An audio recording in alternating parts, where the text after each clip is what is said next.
नमस्कार, hornbill TV Bharat में आपके स्वागत। मध्य प्रदेश में मनरेगा का नाम बदलने के विरोध में कांग्रेस द्वारा निकली जा रही यात्रा को लेकर बीजेपी ने तीखा हमला किया है। एमपी बीजेपी के प्रदेश मीडिया प्रभारी आशीष अग्रवाल ने कहा है कि कांग्रेस केवल अन्नदाता पर राजनीति करने का काम कर रही है। उन्होंने दिग्विजय सिंह की यात्रा पर भी तांज कसते हुए कहा कि यह सिर्फ लाइमलाइट में बने रहने के लिए निकली जा रही है। इंदौर में दूषित पानी मामले में कांग्रेस के हल्ला बोल पर आशीष अग्रवाल ने कहा कि कांग्रेस का काम आपदा में अवसर तलाशना है, जबकि मामले में सख्त कार्रवाई की जा चुकी है।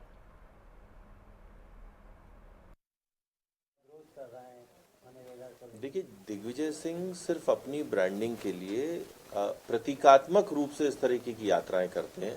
वो तो स्वयं स्वीकार चुके हैं कि जहां वे जाते हैं वोट कट जाते हैं, तो कैसे कार्यकर्ता और आम जनता जुड़ने वाली है। बाकी जीराम जी इस देश के एक गरीब वर्ग के लिए पुनः एक संजीवनी है, पहले से और अधिक बेहतर है। कांग्रेस भ्रम फैलाने के अलावा और कुछ नहीं कर रही है। आज इंदौर में कांग्रेस के तमाम नेता पहुंचे हैं, वो दूषित पानी को लेकर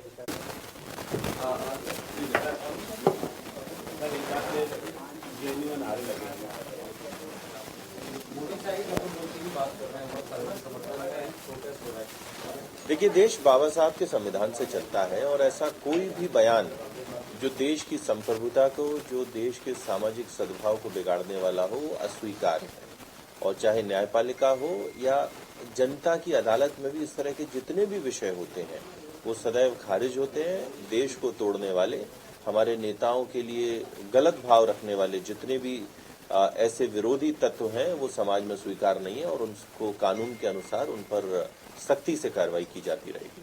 खालिद को जमात ने दिग्विजय सिंह ने पोस्ट किया है कि 1 साल से ज्यादा बिना ट्रायल के जेल में नहीं रह सकते, 5-5 साल से। देखिए, विषय ये है कि जब भी देश विरोधी तत्व सामने आते हैं तो उनके पैरोकारी में कांग्रेस के नेता और दिग्विजय सिंह जैसे नेता सामने खड़े होते हैं।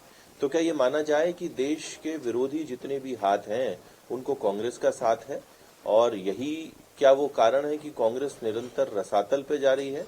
तो संविधान की मूल भाव के खिलाफ इस देश को टुकड़े टुकड़े करने वालों के साथ जब जब कांग्रेस नेता दिखते हैं उनके वोट और कटते हैं। आप रुको ना। हाँ, रुक जाओ ना। हेलो, हाँ बेटा, आप ठीक हो? देखिए, किसानों से कांग्रेस को अगर इतना ही प्रेम होता है तो भारतीय जनता पार्टी और मोदी जी की सरकार को इतने काम क्यों करने होते? इनके लिए तो सदैव किसान तिरस्कृत एक वर्ग रहा। बाकी 1998 में जिन लोगों ने मुल्तई में गोलीकांड किया, आज वो किसानों की पदयात्रा लेके निकलेंगे, तो ये भी अपने आप में आत्मविरोधाभासी है। सिर्फ दिखाने के लिए है। ये जितनी भी यात्राएं सिर्फ कागजों पे है, सिर्फ बातों में है, जमीन पे ना कार्यकर्ता है ना कांग्रेस के नेता। ये भी हटा, ये अपन नहीं कराई थी, हटाओ, मैं आता हूँ। इंदौर जाते हैं तो कांग्रेस की जनता ही उनको इंदौर दोबारा करेगी। जब जब इंदौर में ये भी हटाओ, ये पुराने चाहिए तो किसको मानो?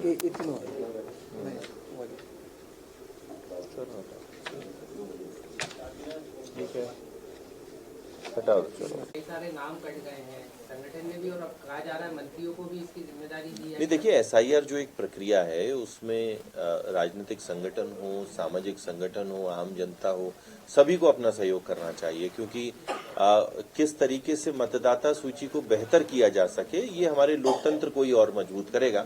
भारतीय जनता पार्टी भी इसमें समय समय पे अपना योगदान देती है और देती रहेगी।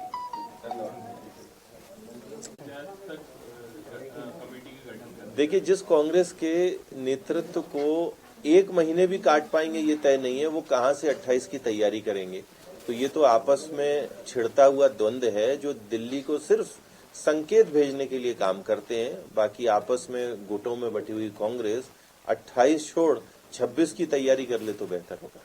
एसआईआर को लेकर जब इंदौर में कांग्रेस के नेता जाते हैं, मैंने देखा है कि इंदौर की जनता ही उनको वापस लौटाती है, क्योंकि इंदौर की जनता जानती है कि भारतीय जनता पार्टी की सरकार में ही इंदौर कहां से कहां तक पहुंचा है। ये जो विषय है उसमें हमारी सरकार ने सख्ती और संवेदनशीलता दोनों दिखाई है। कांग्रेस सिर्फ अवसर के रूप में आपदाओं को लेती है, जो कांग्रेस को नहीं करना चाहिए, और इंदौर की जनता को ही वो अस्वीकार है। भोपाल से बड़ी खबर सामने आई है। 9 वर्ष की पहली कैबिनेट बैठक मुख्यमंत्री डॉक्टर मोहन यादव की अध्यक्षता में संपन्न हुई। बैठक में कई महत्वपूर्ण प्रस्ताव को भी हरी झंडी दी गई। नेपानगर और बुरहानपुर की सिंचाई परियोजनाओं को मंजूरी दी गई। नर्मदा घाटी विकास विभाग के प्रस्ताव पर नर्मदा घाटी विकास प्राधिकरण के अंतर्गत सिंचाई योजनाओं के त्वरित क्रियान्वयन के लिए Narmada basin project company limited के माध्यम से वित्त पोषण की स्वीकृति दी गई। इसके अलावा मध्य प्रदेश ग्रामीण सड़क विकास प्राधिकरण द्वारा प्रधानमंत्री ग्राम सड़क योजना जारी रखने की मंजूरी दी गई। प्रधानमंत्री सड़क योजना फेज 1 और फेज 2 के शेष कार्यों को पूरा करने के लिए राज्य पोषित निरंतर योजना को भी स्वीकृति मिली। साथ ही ग्रामीण सड़कों के नवीनीकरण और उन्नयन की मंजूरी भी दी गई। परिवहन विभाग के प्रस्ताव पर मध्य प्रदेश मोटर यान कर ध्यान अधिनियम की प्रथम द्वितीय अनुसूचित में धारा 23 के अंतर्गत संशोधन को मंजूरी दी गई। इससे संबंधित विवरण और आगे की जानकारी कैबिनेट मंत्री चैतन्य कश्यप ने मीडिया को दी। आपको 9 वर्ष की बहुत बहुत शुभकामनाएं। और 9 वर्ष की पहली कैबिनेट 6 जनवरी को माननीय मुख्यमंत्री डॉक्टर मोहन यादव जी की अध्यक्षता में आज आयोजित की गई है। और इसमें जो महत्वपूर्ण प्रस्तावों को आज स्वीकृति दी गई है, उनमें 2 प्रस्ताव झिरमिटी मध्यम सिंचाई परियोजना बुरहानपुर जिले की है, जिसकी लागत 922 करोड़ रुपए की है और जिससे 17,700 हेक्टेयर भूमि में सिंचाई होगी। दूसरी परियोजना बुरहानपुर जिले में ही नेपानगर की है, जो नेपानगर विधानसभा में आती है। इसमें 1676 करोड़ की योजना है और 34,100 हेक्टेयर भूमि में इसकी सिंचाई होगी और 22,600 कृषक परिवारों को इसका लाभ होगा। इन दोनों योजना का महत्वपूर्ण जो परिणाम निकलना है, यह दोनों योजनाएं 2 विधानसभा क्षेत्रों की है और आदिवासी अंचल की है। सारे आदिवासी बंधु इससे लाभान्वित होने वाले हैं। और बुरहानपुर जिला सिंचाई के मामले में मध्य प्रदेश में भी 41वें नंबर के ऊपर है। तो बुरहानपुर जिले में सिंचाई की वृद्धि हो, इसके लिए महत्वपूर्ण योजनाओं की स्वीकृति दी गई है। इसी के साथ में नर्मदा घाटी विकास प्राधिकरण के तहत जो हमें नर्मदा का पानी 2028 तक अब हमें लिफ्ट करना है, उसके लिए जो हमारी परियोजनाएं चल रही है, वे अभी परियोजना प्रारंभ कर दी गई थी। इसमें एक परियोजना है नर्मदा शिप्रा बहुउद्देशीय परियोजना, जिसकी लागत 2489 करोड़ 65 रुपए है। और एक योजना है बदनावर माइक्रो लिफ्ट इरिगेशन योजना, जो 1520.92 करोड़ रुपए की है। इन दोनों योजनाओं को अब Narmada basin project company limited को हस्तांतरित कर दी गई है। और जो अभी तक राज्य शासन ने इन दोनों योजनाओं में खर्च करा है, वो उस कंपनी की अंश पूंजी के रूप में कन्वर्ट किया जाएगा। इसका लाभ ये होगा कि इसके बाद में इसका मेंटेनेंस और इससे जो रेवेन्यू प्राप्त करना है, और वह सारा मॉडल यह कंपनी इसको पूरा मेंटेन करेगी। और इसका जो उच्च दाब जो लिफ्ट इरिगेशन में मेंटेनेंस एक महत्वपूर्ण पार्ट होता है, तो वह कंपनी इसका पूरा मेंटेनेंस करके और उस पूरे क्षेत्र के किसानों को इसका बराबर समुचित लाभ इसका प्राप्त होगा।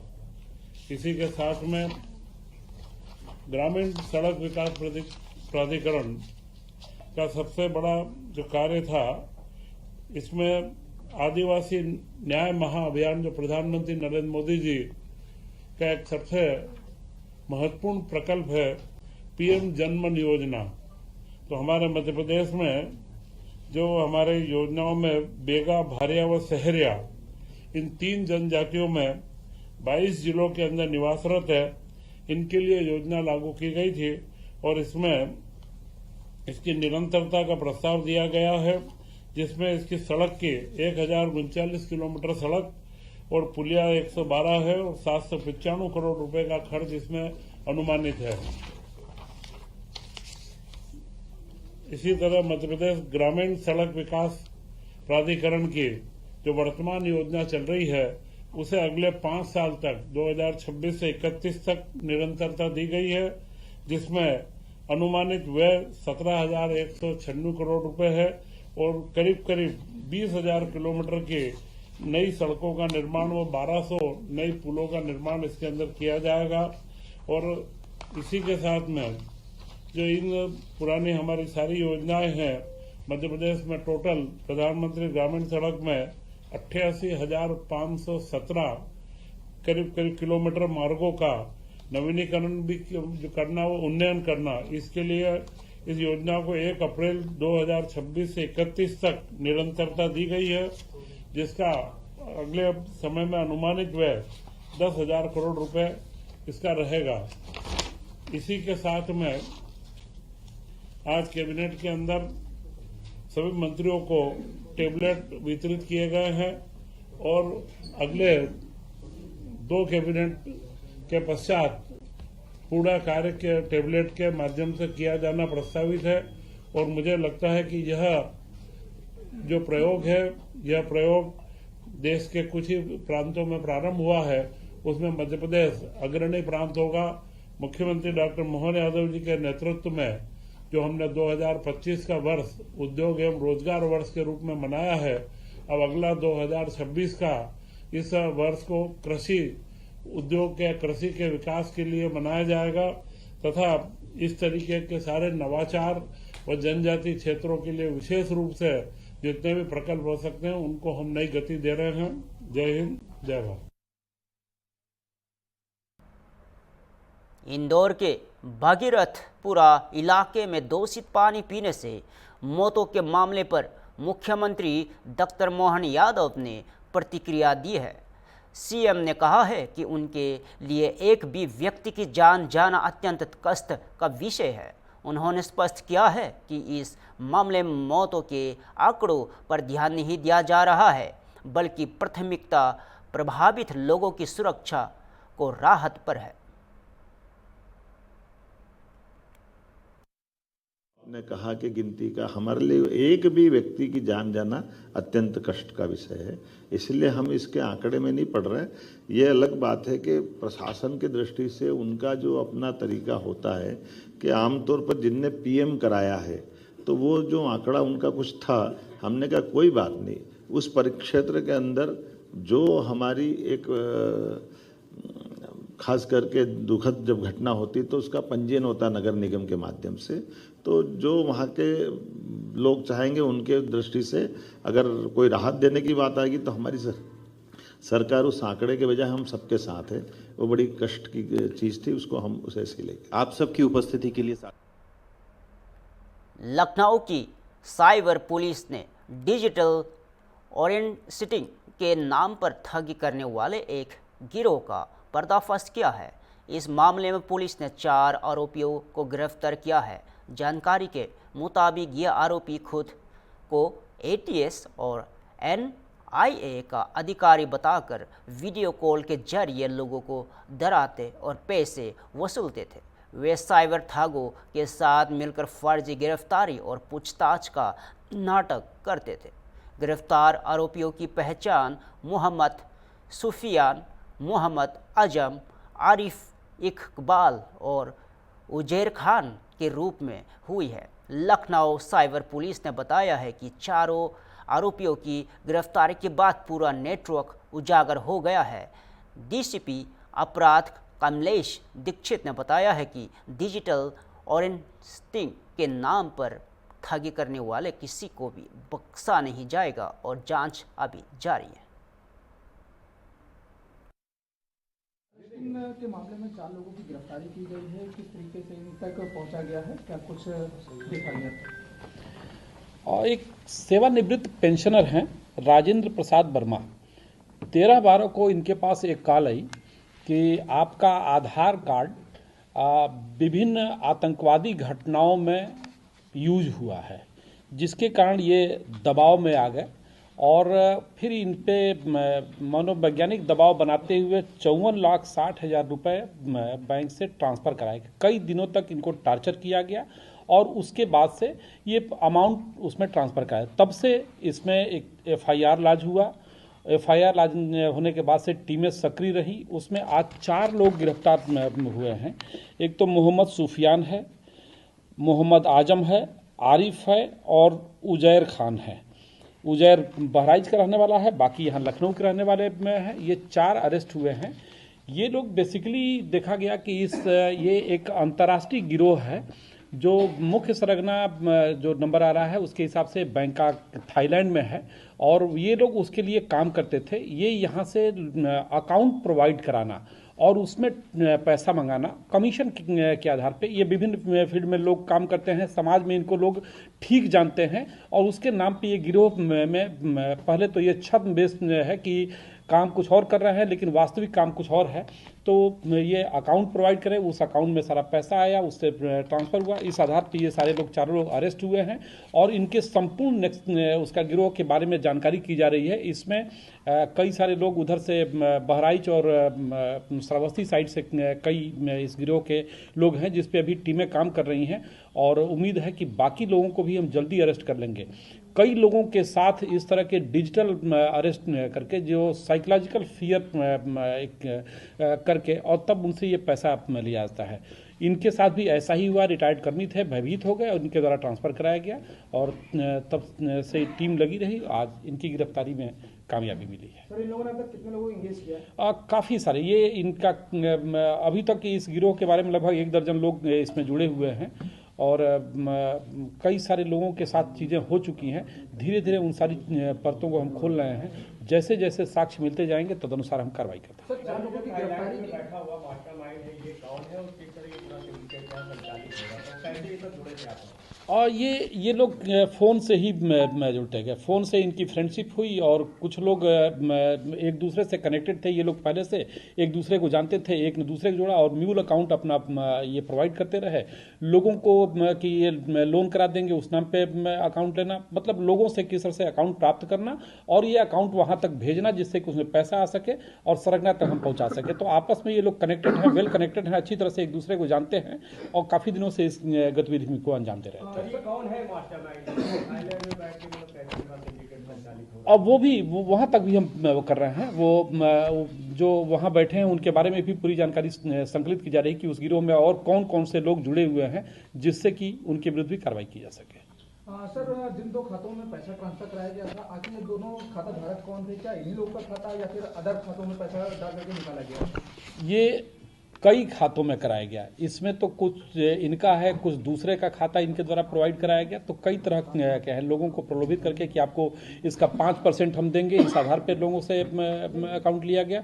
ये काफ़ी दिनों से इस तरह के काम कर रहे थे और हमारी टीमें इस पर सक्रिय थी जिससे कामयाबी मिली। पीड़ित की डिटेल इन लोग के पास कैसे पहुंचती थी, क्या इसका भी खुलासा है, कुछ जांच में आएगा? और ये कभी कभी ऐसा देखा गया है कि उसके बारे में थोड़ी बहुत जानकारी हो जाती है या कभी बातचीत करके अंदाजा लगा लेते हैं कि ये बहुत बार बात करने में ही बताते हैं पीड़ित की देखिए मैं रिटायर्ड कर्मी हूँ, मैंने तो कभी अपना ऐसा काम नहीं किया। और उसके बाद से ये बड़े प्रोफेशनल हैं जो आपसे बातचीत करके भी चीज़ों को आपके बारे में जान जाते हैं और देखते हैं कि ये आदमी पर कितना दबाव बनाया जा सकता है। उसी हिसाब से डिजिटल अरेस्ट के ऐसे ज़्यादातर प्रकरण ऐसे आ रहे हैं जिसमें ओल्ड एज के लोग हैं जो उनकी बातों में आ जाते हैं, दबाव में आ जाते हैं। ये यहाँ भी इन्होंने NIA और ATS के अधिकारी बनकर के फ़ोन किया था कि वहाँ से बोल रहे हैं और आपके खिलाफ कार्रवाई की जाएगी। आदमी दबाव में आके और यही इनका मॉडस ऑपरेंडी है जिसके कारण बड़ी संख्या में ये लोगों को झांसा दे रहे हैं। नंबर कैसे मिला सर?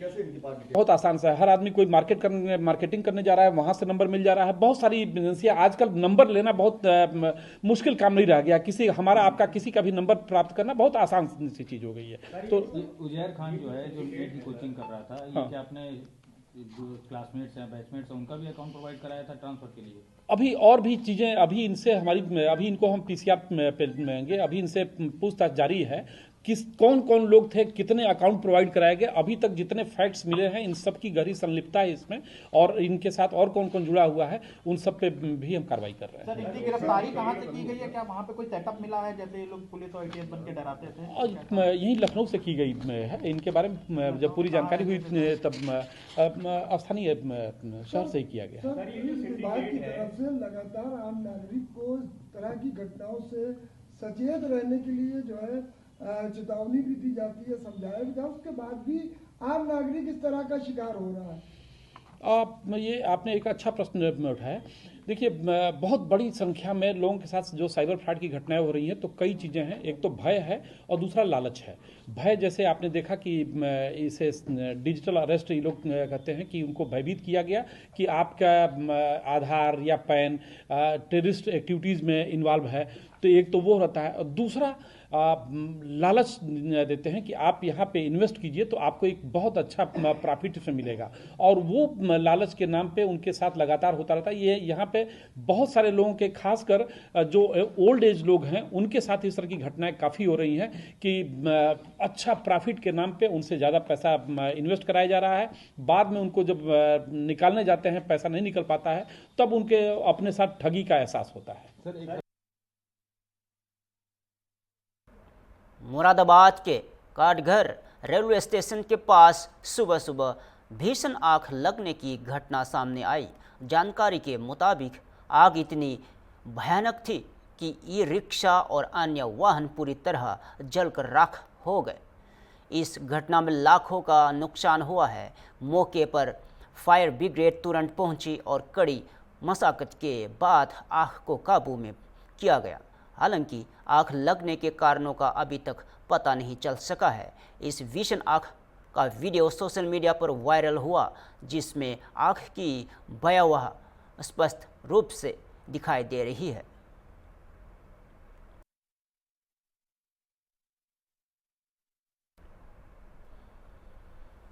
बुलंदशहर में पुलिस और 10,000 रुपये के इनामी बदमाश के बीच मुठभेड़ हुई। यहां मुठभेड़ थाना खुर्जा नगर क्षेत्र के आशिकपुर नारिया के बॉम्बे इलाके में हुई। जानकारी के मुताबिक मुठभेड़ में कासिम पुत्र हामिद निवासी जहांगीरपुर के पैर में गोली लगी। कासिम फरार चल रहा था और उसके ऊपर रंगदारी के मामले में दर्ज थे। पूर्व में उसका लंबा चौड़ा आपराधिक इतिहास भी रहा। पुलिस ने बताया कि यहां मुठभेड़ मुखबिर खास से मिली सूचना के बाद हुई। घायल बदमाश को इलाज के लिए हॉस्पिटल में भर्ती कराया गया है, जहां उसका उपचार जारी है। बताया जा रहा है कि कासिम ने किसवाड़ गाड़ी निवासी पावन चौधरी से 20 लाख रुपए की रंगदारी मांगने की कोशिश की थी। और बदमाशों के बीच मुठभेड़ हुई है, क्या मामला है पूरा और किस तरह का इसका अपराध है? आज रात्रि में थाना खुर्जा नगर पुलिस और स्वाट टीम देहात के द्वारा संयुक्त रूप से आसफपुर बम्बे के पास चेकिंग की जा रही थी। तभी एक संदिग्ध बाइक सवार आता हुआ दिखाई दिया, जिसको रुकने का इशारा करने पर वह तेजी से बाइक मोड़कर भागने लगा। हड़बड़ाहट में बाइक फिसलने पर उसके द्वारा पुलिस टीम पर जान से मारने की नीयत से फायरिंग की गई। आत्मरक्षार्थ जवाबी कार्यवाही में पुलिस के द्वारा भी फायरिंग की गई, जिसमें बदमाश घायल हुआ है। प्रारंभिक पूछताछ में इसने अपना नाम कासिम पुत्र हमीद बताया है। यह कस्बा जहांगीरपुर का रहने वाला है। यह थाना खुर्जा नगर से रंगदारी के एक मुकदमे में वांछित चल रहा था तथा इसके ऊपर एसएसपी महोदय के द्वारा 10,000 का इनाम भी घोषित था। इसके ऊपर पूर्व से भी चोरी आदि गंभीर धाराओं में 6 मुकदमे दर्ज हैं। इस घायल अपराधी को उपचार के लिए अस्पताल भिजवा दिया गया है तथा अग्रिम विधिक कार्रवाई की जा रही है।